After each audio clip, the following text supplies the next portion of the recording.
கர்த்தருக்கு ஸ்தோத்திரம்.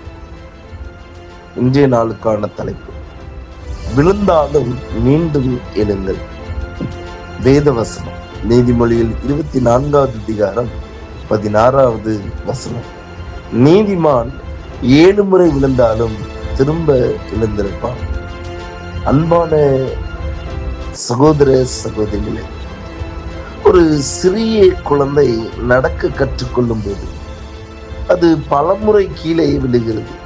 ஆனால் ஒவ்வொரு முறையும் அது மீண்டும் மீண்டும் எழுந்து நடக்க முயற்சி செய்கிறது. நான் விழுந்து விட்டேன், இனி நடக்கவே மாட்டேன் என்று அது முடிவு செய்வதில்லை. அதுபோலதான் நம்முடைய வாழ்க்கை. சில நேரங்களில் நாம் தோல்வி அடையலாம், சிலர் நம்மை ஏமாற்றலாம், நாம் எதிர்பார்த்த விஷயங்கள் நடக்காமல் போகலாம். சில நேரங்களில் நம்முடைய சொந்த தவறுகளால் கூட நாம் பின்னால் செல்லலாம்.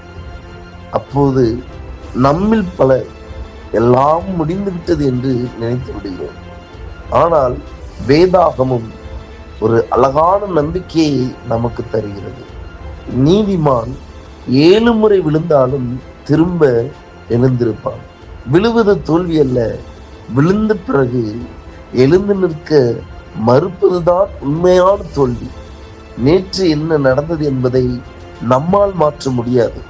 ஆனால் இன்று நாம் என்ன செய்ய போகிறோம் என்பதை முடிவு செய்ய முடியும்.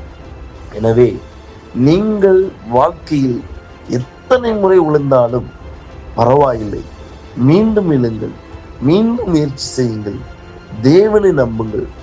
ஒரு தோல்வி உங்கள் முழு வாழ்க்கையும் தீர்மானிக்காது. ஒரு தவறு உங்கள் எதிர்காலத்தை முடிவு செய்யாது. விழுந்த இடத்தை நினைத்து அழாதீர்கள்.